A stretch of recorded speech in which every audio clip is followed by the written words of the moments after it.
Well, welcome to the Kevin Mack Sports Hour preview edition. Who knows? We're going to try to do some of these throughout the college basketball season, mainly around Providence College basketball. And Kim English is busy. He's getting ready to take on the Wisconsin Badgers tonight. And my media friends, no one returned my calls, so we're going to start this one with my friend Larry Lepore. Larry is the general manager at the Amica Mutual Pavilion, also the Rhode Island Convention Center. First of all, Larry, welcome to this very intimate Zoom experience.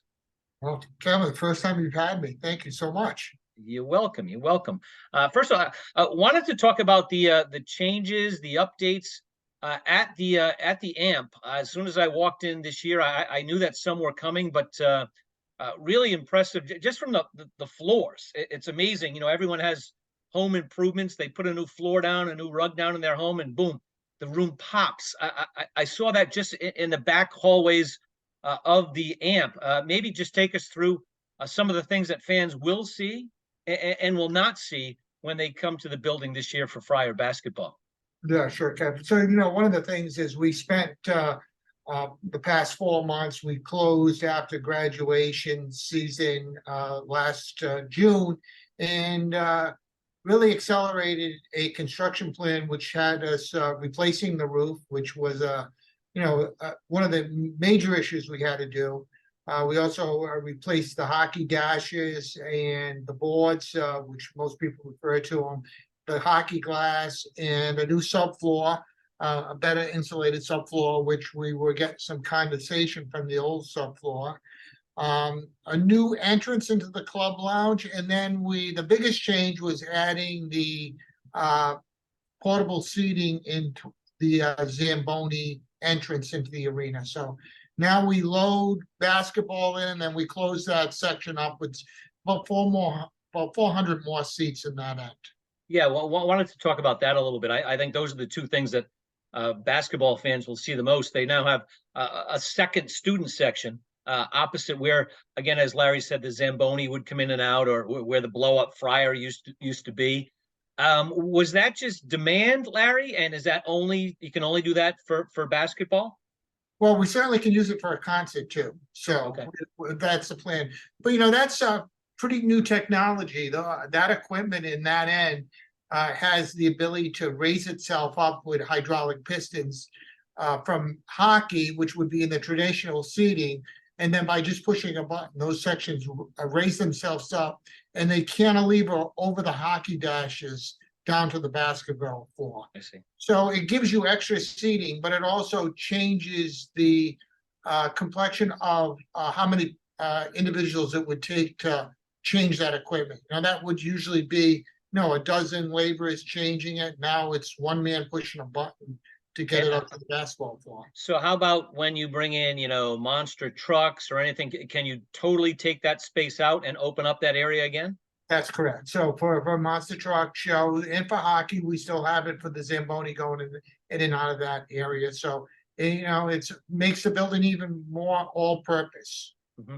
And how about talk about that cut? So there's now a cut, I'd say baseline, that end of the arena, baseline. There's an opening, a gracious opening, really, into the stands, underneath the stands that leads right into the Friar donor booster area. You see that at an awful lot of arenas around the country. You see it at Madison Square Garden.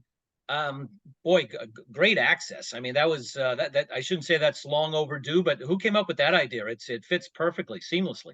Yeah, one of the things too is the first tenant to really take advantage of a club area was Providence College. Just no way to really get to it. Also, too, that they had maxed out the room, so we've also expanded it. But this gives us the opportunity now to open that room up to concerts. So if you were to buy a premium ticket to a floor to see a concert, you'll be able to go into this club lounge area where you'll be able to get alcohol, bathrooms with no wine. So we think there's a premium for that, and we'll be selling that to the general public coming up this season. Larry, you talked about the subfloor. Needless to say, the building and PC has caught some flack in the last 5, 6, 7 years with some leaks from the roof, the wet floor. You've always told me it's about high-end ventilation air conditioning. I know it's been a challenge with the new ceiling, and if you can talk about the subfloor a little more, those were the two things that you did this off season that hopefully alleviates those issues, correct? Yeah, the technology changes so dramatically. And you know what? If there's anybody, talk to any building a manager that has a facility that has both ice and plays basketball. And I'm the first one to tell you that there is absolutely a thing called global warming. It really is. I mean, you see, days of 50, 60-degree weather in January, February, March, and that becomes a real challenge. The other thing that we've done in the building that has really changed how the building used to dry out, we've changed to LED lighting. Those old vapor lights used to throw an enormous amount of heat on the basketball floor and would dry out condensation. So as you try to save energy, even though you're reducing your energy bill, you're creating another issue. And we've really had been challenged the last few years at keeping condensation out of the building. Talk about the subfloor. Does that go between the ice and the basketball floor? Yeah, so the new subfloor, the difference between the old floor was a composite product that actually just laid next to each other, 4x8 panels or 6x8 panels. The new subfloor is a better insulated floor. The composite rating is 4 times what the old floor was. The new subfloor also has the ability to snap in place. So it actually locks into each other, and there's really no seepage of that ice slab temperature. Remember, when you're playing on the basketball floor, the ice below there is about 20 degrees. I see. So it's cold, and if you have any type of seepage or leaking from the floor, that's the first place you're going to see it. It eventually, if the dew point gets too low, it'll seep up through the floor, and then eventually rise from the subfloor right through the basketball floor, and that's when you start getting the slips. So obviously, you think the subfloor is going to make a substantial difference there, and not only for Friar basketball, also for, like you said, concerts. Oftentimes you don't have a lot of concerts in the wintertime, but certainly would like to throw some in there as well, I would imagine. Yeah, the first time I can tell you last weekend with the Comic-Con, we have the facilities wide open because there were so many people coming in and out of the building. We had a lot of problems in the past with Comic-Con with the floor being wet for fans during the autograph session. And this was the first year that we had no condensation on the floor. So I was pretty happy about that. Yeah, that's great. Hey, Larry, needless to say, you spent an awful lot of time in that building, get to know the coaches. Had a local guy, Ed Cooley, for 12 years. I know you had a good relationship with Ed. Kim English, I'm curious what you think of Kim, and also speak to the excitement and the ticket push around Kim English and the Friars this season. Well, certainly, I had a great relationship with Ed. Anytime I asked him to appear someplace to talk to a group, he was so gracious to do that. I wish him well.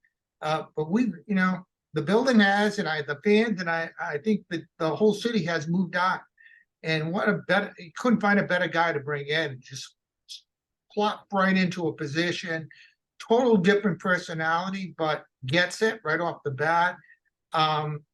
He's pleasant to work with. He seems, knows what he wants, and the sky's the ceiling for this guy. There's no doubt about it.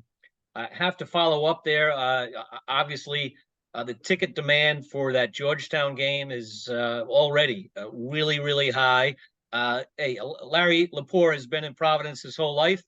You get more calls than I do for tickets. We can both say we have no tickets for the Georgetown game.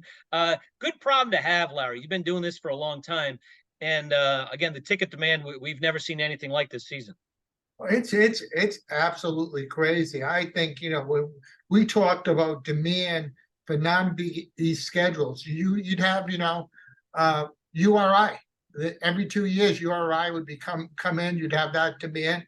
But when I see the numbers for like Providence playing Sacred Heart, and you're looking at 10,000 tickets, and those are crazy numbers. Talk to building managers. They're like, what is going on in Providence that there is such a demand for tickets? It speaks heads and tails about what the program has done, and the fact that people want to be downtown. They want to feel that. They want to really feel that atmosphere and be part of it. And when you can't get to a Big East game, what's the next best thing? You're going to come to the games that there may be some availability, and that's what we're seeing. And that Georgetown game, specifically, I mean, tough one, right? I'm sure you've heard it on the street. I mean, people want to be in the building for that game, which is to your point. A couple of years ago, it was the URI game, it was Villanova. Those were the two big ones. Now it's those two, as well as a Connecticut, a Georgetown, a Creighton. I mean, it's all across the board. There's just an awful lot of demand. I'm my 20-something years, I've gotten to know a lot of the PC season ticket holders, and I'm hearing that they're selling their tickets for the Georgetown game that will pay for their whole season. Yeah. Which is absolutely crazy. Yeah, it really is. Larry, I won't put you on the spot and ask you about security. I know security is an ongoing conversation with Providence College, and we'll probably have. Is it fair to say we'll have something to say ahead of the Big East schedule on that front? Yeah, well, I'll share this with you. We are, and I talked to Steve Napololo, the athletic director. We're going to be installing. I hate to say, call it the student cam, but cameras right over the student sections where we'll have a better idea of an individual that decides to throw an object on the floor and be able to identify him. So they're going to be installed. We're going to let the student body know that they're there. Regardless what Providence College decides to do, we're going to have zero tolerance for anybody that throws anything on the floor. They are going to be booted out of the building, and they won't be welcome back. Got it. Hey, Larry, I'll let you go. Really appreciate you joining me on game day, and hey, very happy about the media. We might have something to say about that too in a couple of weeks. So we're looking forward to that. Yeah, all good. Thanks very much, Larry. I'll let you go, and I'm going to talk about the Friars and the Wisconsin Badgers a little bit. Thanks again, Larry. Appreciate it. Thanks. So I did want to talk a little bit about tonight's game with Wisconsin. Interesting game, Gavitt Games game. Really disappointed that this is the last, appears to be the last Gavitt Games series between the Big East and the Big Ten. It's been a great run. Be honest with you, it really was an outstanding, collaboration between the commissioners. Val Ackerman was very close with Dave Gavitt on her rise through the basketball world, as was the old Big Ten commissioner as well. There's been a change in the Big Ten, and more importantly, expansion in the Big Ten to, in the future, 18 teams has made it really difficult for them to come in, in an agreement with the Big East going forward. So really unfortunate. If Jim Delaney was still the commissioner at the Big Ten, I kind of believe they try to make things work.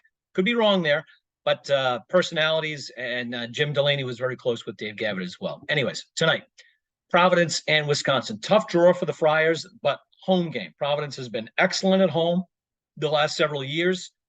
Certainly different situation with Kim English this year. However, first big game for Kim English for sure. So I'm sure he's really going to welcome a big crowd at the Amp. This Wisconsin team is dangerous, coming off a loss to a Tennessee team that is as good as anybody in the country, rated in the top 5. Rick Barnes' team went into Madison, Wisconsin, and beat a veteran Wisconsin team. And that's what has me concerned about for the Friars tonight. Basically 5 starters back for a team that did not make the NCAA tournament this year. And unbelievable. First time in the last, what did I write down? Maybe 25 years, second time in the last 25 years that Wisconsin did not make the NCAA tournament. I can tell you right now, they'll be in the NCAA tournament here in 2024. Veteran team, 221 returning starts on their roster. So veteran team, scratched out an awful lot of wins in the Big Ten, went over 20 wins last year, were 9-11 in the Big Ten. Hey, anyone who watched St. John's and Michigan last night, for example, Michigan was picked like 11th in the Big Ten. This Wisconsin team in most polls, 5, 6, 7 at the lowest. So a really dangerous game for the Friars for sure. Opportunity game for the Friars. The Wisconsin will be a quad 1, quad 2 team, I think, throughout the rest of this season. Very good point guard, Chucky Hepburn, a physical point guard. The thing that concerns me most for Providence is the size of Wisconsin. 7-foot Stephen Kroll, 6'9" Tyler Wall. Again, returning starters, double-figure scorers, dangerous players. Really big test for Josh Aduro and certainly Bryce Hopkins, Providence's starting center and power forward. Those two guys need to come up big off the glass. Rafael Castro will be really interesting to see what type of a role that Kim English has for his redshirt sophomore. Big guy, the biggest player on the Providence roster. Do they trust him tonight to be able to play significant minutes defensively and rebounding? That's what he needs to do on a consistent basis, is defend and rebound. If he can do that, I think Castro plays a significant role for this team going forward. Really, really important team. Wisconsin has occasionally struggled at the free throw line. Will be interesting to see if that carries over in a road game with, again, a full house to play in front of. 3-point shooting team, up and down. Did not shoot the ball well at all against Tennessee.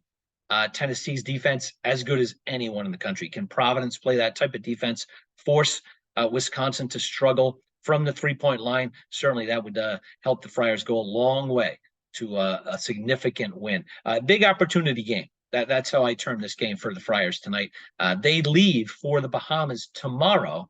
They'll play Kansas State on Friday night at the Bahama Mar tournament down in the Bahamas on Friday. So quick turnaround for Providence after tonight's game, but certainly want to get on the board with a victory and then enjoy their trip to the Bahamas on Wednesday. Hey, really enjoyed catching up with Larry Lepore. Want to thank him. Going to do this, I wouldn't say most games, but the vast majority of games. So please subscribe to this YouTube channel. That's number one. And always catch me on WPRO. First of all, 790 The Score from 5 to 7, Monday through Friday, 790 a.m.